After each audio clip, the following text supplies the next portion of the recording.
అందరికీ నమస్తే. పార్టీ మారిన ఎమ్మెల్యేల కేసు ఈ నెల 18న సుప్రీంకోర్టులో హీరింగ్ ఉంది. ఇక్కడనేమో స్పీకర్ విచారణ చేసి అందరిని అంటే 8 మంది ఎమ్మెల్యేలే, ఇద్దరు వదిలేసినారు, దానం నాగేందర్ను కడియం శ్రీహరిని. కడియం శ్రీహరి రియాక్ట్ అయ్యిండు. కడియం శ్రీహరి ఏమో నేను రాజీనామాకు సిద్ధంగా ఉన్నా అంటున్నాడు, కానీ రాజీనామా చేస్తలేడు. అదే ఆయన రియాక్షను. కానీ దానం నాగేందర్ ఏమో డిఫరెంట్గా స్పందించిండు. రేవంత్ రెడ్డి చెప్తే రాజీనామా చేస్తా. అసలు ఇందులో కోర్టు, స్పీకరు ఈ ఇష్యూ నడుస్తుంది. ఇప్పుడు స్పీకర్ మేనేజ్ చేస్తున్నది రేవంత్ రెడ్డేనా? రేవంత్ రెడ్డి చెప్తే రాజీనామా చేస్తా అంటున్నాడు దానం నాగేందర్. ఎందుకు అంటే ఎట్లయినా సరే కోర్టు కొట్టేస్తుంది కాబట్టి నేను రెడీగా ఉన్నానా. ఆయన పెట్టిన డిమాండ్ ఏమో ఒప్పుకోలేదు. పార్టీ హైకమాండ్ ఇక్కడ అక్కడ ప్రయత్నాలు చేసిండు, నాకు మంత్రి పదవి ఇస్తే నేను రాజీనామా చేస్తాను. చూస్తేనేమో ఆయనకు మంత్రి పదవి ఇచ్చే పరిస్థితులు ఏం కనబడతలేవు. ఇప్పుడు ఆయన మాట్లాడిన దాన్ని బట్టి చూస్తే మొత్తం రేవంత్ రెడ్డి దగ్గర ఉంది మిషన్. ఓ పక్క కోర్టులను కూడా గౌరవించే పరిస్థితి రేవంత్ రెడ్డి దగ్గర లేదు అని ఇప్పుడు దానం నాగేందర్ మాట్లాడిన తర్వాత విషయం అర్థమవుతుంది. అసలు ఆ భయం ఉంది వీళ్ళలో, డిస్క్వాలిఫికేషన్ అవుతా అనే భయం అయితే వీళ్ళలో ఉంది అనేది చాలా క్లియర్గా మనకు చాలాసార్లు కనబడ్డది. స్పీకర్ కూడా సుప్రీంకోర్టు కొట్టేస్తుందేమో, వాళ్ళకన్నా ముందే మనం నిర్ణయం తీసుకోవాలి, ఏదో ఒక నిర్ణయం తీసుకోవాలి, తర్వాత చూద్దాం అనేది. ఈ ఇద్దరిది, కడియం శ్రీహరిది, దానం నాగేందర్దేమో వీళ్ళు తప్పనిసరిగా డిస్క్వాలిఫై అవుతారు, వీళ్ళది ఏదో ఒక నిర్ణయం తీసుకోక తప్పదు. నిర్ణయం ఏమో తీసుకుంటాడు, స్పీకర్ ఏ నిర్ణయం తీసుకుంటలేడు. ఇప్పుడేమో బాల్ వచ్చేసి రేవంత్ రెడ్డి కోర్టులో ఉంది అనేది దానం నాగేందర్ మాట్లాడిన తర్వాత మనకు అర్థమైంది. అసలు ఏం జరుగుతుంది, ఏమవుతుంది. అంత ఓపెన్గా రేవంత్ రెడ్డి ప్రతిపక్షంలో ఉన్నప్పుడు రాళ్ళు తీసుకొని కొట్టాలన్న రేవంత్ రెడ్డి ఇప్పుడు వీళ్ళని ఎందుకు కాపాడుతున్నాడు, వీళ్ళకి వచ్చిన ప్రాబ్లం ఏంది, అన్ని విషయాలు మాట్లాడదాం. అంతకన్నా ముందు రిపోర్ట్స్కు కౌంటర్ మీరు మాత్రమే ఇస్తారు కాబట్టి సబ్స్క్రైబ్ చేయని వాళ్ళు, చూస్తున్నారు వీడియోలు 50%, మన ఛానల్ చూస్తున్న వాళ్ళు 50% సబ్స్క్రైబ్ చేయని వాళ్ళు ఎక్కువ మంది ఉన్నారు. కాబట్టి సబ్స్క్రైబ్ కూడా చేయండి, వీడియో షేర్ కూడా చేయండి. దానం నాగేందర్ ఫస్ట్ ఏమన్నాడో ఫస్ట్ ఆ వీడియో వినండి. సందర్భాన్ని బట్టి అది నిర్ణయం తీసుకుంటాం. ఇంకా దాని గురించి ఏం చర్చ జరగలేదు. మరి ముఖ్యమంత్రి గారు అందరూ ఆలోచించిన తర్వాత అలాంటి పరిస్థితి వచ్చినప్పుడు నేను ఎన్ని ఎలక్షన్లు కొట్లాడినా మీకు తెలిసి ఇప్పటి వరకు సుమారు 11 ఎలక్షన్లు కొట్లాడాను. ఎలక్షన్ కు నాకేం కొత్త కాదు, ఫైట్ చేయడం నాకేం కొత్త కాదు. ఫైట్ చేయడం, గెలవడం అనేది నా రక్తంలోనే ఉంది. ఇది దానం నాగేందర్ మాట్లాడింది. అంటే ఫైట్ చేస్తా అంటున్నాడు. ఆయన పోటీలో ఉంటాడో ఉండడో కూడా తెలియదు. దానం నాగేందర్ టికెట్ వద్దనే అంటున్నాడు. నాకు టికెట్ వద్దు, ఏమొద్దు, నాకు ఎమ్మెల్సీ ఇచ్చేయండి, మినిస్టర్ ఇచ్చేయండి. సిటీలో ఒకటే మినిస్టర్ ఇచ్చిన నజారుద్దీన్ కాబట్టి నాకు కూడా మినిస్టర్ ఇస్తే నేను ఇప్పటికిప్పుడు రాజీనామా చేస్తాను. రేవంత్ రెడ్డి చెప్తే రాజీనామా చేస్తా అంటున్నాడు. అదే ఒక పెద్ద కండిషన్. ఏందా పెద్ద కండిషన్ అంటే అదే మంత్రి పదవి ఇప్పించాలి ఆయనకు. మంత్రి పదవి ఇప్పిస్తే ఇమ్మీడియట్గా రాజీనామా చేస్తాడు. కానీ మంత్రి పదవి అనేది ఆయనకి ఇస్తే మిగతా వాళ్ళు ఎవరు ఊరుకోరు. చాలామంది కాంపిటీషన్ ఉన్నారు, ఉన్నాయే మొత్తం ఇంకా 2 ఖాళీలు ఉన్నాయి, 16 మంది అయిపోయారు.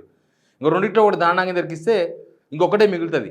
ఆ ఒకటి కోసం చాలా కాంపిటీషన్ ఉంది. ఇప్పుడు రాజగోపాల్ రెడ్డి ఒక పక్క, ఉత్తమ్ కుమార్ రెడ్డి భార్య పద్మావతి రెడ్డి ఒక పక్క, తర్వాత మల్లెడ్డి రంగారెడ్డి ఒక పక్క, తర్వాత యాదవ సామాజిక వర్గానికి అసలు మంత్రి పదవి వేయలేదు, యాదవ్ సామాజిక వర్గం లేకుండా క్యాబినెట్ ఎట్లా ఉంటుంది అని అదొక ప్రయత్నం. ఇప్పుడు కొత్తగా జూబ్లీ సెలక్షన్ నవీన్ యాదవ్ కూడా నాకు మంత్రి పదవి రాకపోతుందా, యాదవ్ సామాజిక వర్గం నుంచి నేను గెలిచిన, సిటీలో ఇంకొకటి ఇవ్వాల్సింది కాబట్టి నాకు రాకపోతుందా అని ఆయన ప్రయత్నాలు ఆయనే చేస్తున్నాడు. ఇవన్నీ కూడా కామన్గా నడుస్తున్నాయి. బట్ ఇప్పటివరకు స్పీకర్ ఏం చేసిండు, 8 మంది సుప్రీంకోర్టు ప్రెషర్ మీదకే, సుప్రీంకోర్టు కనుక ప్రెషర్ పెట్టకపోతే, డెడ్లైన్ పెట్టకపోతే అసలు వీళ్ళ మీద చర్యలు తీసుకునే వాళ్ళే కాదు, అసలు విచారణ కూడా పిలిచేవాళ్ళు కాదు. సుప్రీంకోర్టు ఎప్పుడైతే డెడ్లైన్ పెట్టిందో అప్పుడు వీళ్ళు విచారణ స్పీడ్ అందుకున్నది. ఈ 8 మంది అది కూడా ఇద్దరు, కడియం శ్రీహరి, దానం నాగేందర్ అయితే అసలు విచారణ కూడా అటెండ్ అయితే లేరు. వాళ్ళు మొత్తం బ్రేక్ డౌన్ చేసేసిండ్రు. అసలు వాళ్ళనైతే స్పీకర్ తలుచుకుంటే ఒక సంతకంతోన, ఒక పోటుతోన ఇద్దరిని డిస్క్వాలిఫై చేసి పడేయచ్చు. కానీ ఇప్పుడు స్పీకర్ ఇండివిజువల్గా నిర్ణయం తీసుకుంటలేడు అనేది వీళ్ళ విషయం చూసినాక అర్థమైంది. ఇప్పుడు వీళ్ళు రాజీనామా చేసిన దాకా స్పీకర్ వెయిట్ చేస్తాడా, లేకపోతే స్పీకర్ వాళ్ళ మీద డిస్క్వాలిఫికేషన్ వేయాలి కదా. కనీసం స్పీకర్ కూడా సహకరించకపోతే, స్పీకర్ విచారణ కూడా సహకరించకపోతే ఇక దాన్ని ఏమని అర్థం చేసుకోవాలి. కాబట్టి స్పీకర్ అయితే అగ్రెసివ్గా వాళ్ళు రాజీనామా చేయించరు. రాజీనామా కన్నా ముందే డిస్క్వాలిఫికేషన్ చేసి పడేసి ఇప్పటికే, కానీ ఆ ప్రయత్నం కూడా చేయలేదు. కానీ ఇప్పుడు దానం నాగేందర్ మాట్లాడిన తర్వాత ఒకటి అర్థమైంది, డిస్క్వాలిఫై అవుతామన్న భయం అయితే వీళ్ళలో క్లియర్గా కనిపిస్తుంది. స్పీకర్ నిర్ణయం తీసుకోకపోతే సుప్రీంకోర్టు హైకోర్టుకి చెప్పో మన కలకత్తాలో జరిగినట్టుగా డిస్క్వాలిఫికేషన్ చేసి పడేస్తారేమో. అంటే డిస్క్వాలిఫై కనుక చేస్తే వాళ్ళ రాజకీయ జీవితం అయిపోయినట్టే. ఇంకా కోర్టులు కనుక డిస్క్వాలిఫై చేస్తే జనం కూడా వీళ్ళు తప్పు చేసిండ్రు అనేది క్లారిఫై అయింది. ఇప్పుడు వీళ్ళకి కూడా అర్థమైంది కదా. దానం నాగేందర్ మాట్లాడిన మాటలు బట్టి చూస్తే మేము తప్పు చేసాం అనేది ఒప్పుకుంటున్నారు వాళ్ళు. మనకు తప్పు చేసామని ఒప్పుకున్న తర్వాత వేటు వేయడానికి ఏంటి ప్రాబ్లం? తప్పు చేసినాం, ఇప్పుడు ఎవరైనా సరే ఒక దొంగతనం చేసినామని వాళ్ళే పోలీసుల ముందు పోలీస్ కన్ఫెషన్లో ఒప్పుకోకపోయినా వాళ్ళు కోర్టులో, ప్రజా కోర్టులో బయట చెప్తున్నారు కదా మేము తప్పు చేసినామని వాళ్ళు ఒప్పుకుంటున్నప్పుడు. కడియం శ్రీహరి కూడా నేను ఎలక్షన్కి రెడీగా ఉన్నా, నేను రాజీనామాకి రెడీగా ఉన్నా, నాకు కొంత టైం కావాలి, రాజీనామా చేస్తా అన్నాడంటే వీళ్ళిద్దరు అయితే ఒప్పుకున్నారు. మిగతా వాళ్ళేమో మేము బీఆర్ఎస్లో ఉన్నాం, మేము పార్టీ మారలేదు, ఇవన్నీ ఉన్నాయి. అలా తీర్పు రిజర్వ్ అయ్యింది. స్పీకర్ ఏ నిర్ణయం తీసుకుంటారో తెలియదు.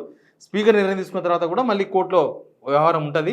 ఇక్కడ స్పీకర్ కూడా కోర్టు నిర్ణయాన్ని ధిక్కరిస్తున్నాడు, సుప్రీంకోర్టుని ధిక్కరిస్తున్నారు అని చెప్పి ఆల్రెడీ బీఆర్ఎస్ వాళ్ళు పోయి సుప్రీంకోర్టులో పిటిషన్ వేసిర్రు. దాని మీదనే రేపు 18వ తేదీ నాడు విచారణ ఉంది. అది యాక్చువల్గా మొన్న నవంబర్ 18 నాడు సుప్రీంకోర్టు ఏం చెప్పింది, మీరు ఒక 1 వీక్లో నిర్ణయం తీసుకోండి. 1 వీక్ అంటే ఎప్పుడు అయిపోయింది, ఎప్పుడో 1 వీక్. నవంబర్ 18 నుంచి ఇలా మనం 4వ తారీఖు 5వ తారీఖు వచ్చేసినాం. అంటే దాని అర్థం ఏంది, 1 వీక్ కాదు, ఆల్మోస్ట్ ఆ 18వ తేదీ నుంచి ఇప్పటిదాకా చూస్తే 17 రోజులు అయింది. 2 వీక్స్ అయిపోయింది, 3rd వీక్లో ఉన్నాం. అంటే సుప్రీంకోర్టు ఆదేశాలను స్పీకర్ పాటించలేదు. మళ్ళీ కూడా ఆయన స్పీకర్కు సుప్రీంకోర్టు నిర్ణయాన్ని పాటించలేదు. ఆయన మళ్ళీ కోర్ట్ ఆఫ్ కండక్ట్ కిందకి వచ్చేసిండు. కోర్టును కూడా ధిక్కరించిండు అనేది విషయం అర్థమైపోయింది. స్పీకర్ ఏమో కోర్టును ధిక్కరించిండు, వీళ్ళేమో రేవంత్ రెడ్డి చెప్తే మేము రాజీనామా చేస్తామంటాడు. అసలు రేవంత్ రెడ్డి ఎవరు రాజీనామా చేయడానికి, వాళ్ళు చేయమని చెప్పడానికి? అంటే రేవంత్ రెడ్డి నిర్ణయం తీసుకుంటే స్పీకర్ నిర్ణయం తీసుకుంటారా? రేవంత్ రెడ్డి వీళ్ళతో రాజీనామా చేపిస్తున్నాం, ఇక వీళ్ళిద్దరిది పక్కన పెట్టు అన్నప్పుడు స్పీకర్ వింటాడా? ఇక అట్లాంటప్పుడు ఇది చట్ట ప్రకారం వీళ్ళు నడుస్తున్నారు, చట్టం మీద వీళ్ళకి గౌరవం ఉంది అని చెప్పడానికి ఎక్కడ ఆస్కారం ఉంది? ఏ నిర్ణయమైనా తీసుకొని స్పీకర్ అయితే ఏదో నిర్ణయం తీసుకోవాలి. ఏ నిర్ణయం తీసుకుంటలేడు. సుప్రీంకోర్టు డెడ్ లైన్ పెట్టినా కూడా ఆ దేకులింగి అన్నట్టుగా వాళ్ళు వ్యవహరిస్తున్నారు.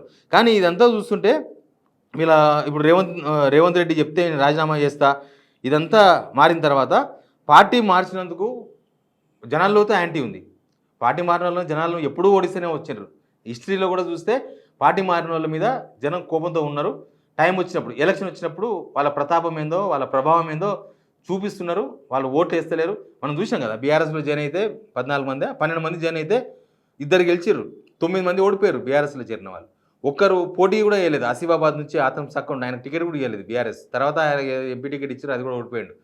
మొత్తానికి 10 మంది ఓడిపోయారు, 2 మాత్రమే గెలిచారు. సుధీర్ రెడ్డి, సబితా ఇంద్రెడ్డి, వీళ్ళిద్దరు గెలిచారు, మిగతా వాళ్ళందరూ ఓడిపోయారు. అంటే జనం అంత కోపంతో ఉంటారు పార్టీ మారిన మీద. జనం వీళ్ళు ఎందుకు మారినారు పార్టీ అంటే మేము కాన్స్టిట్యూన్సీ డెవలప్మెంట్ కోసం అని చెప్తారు.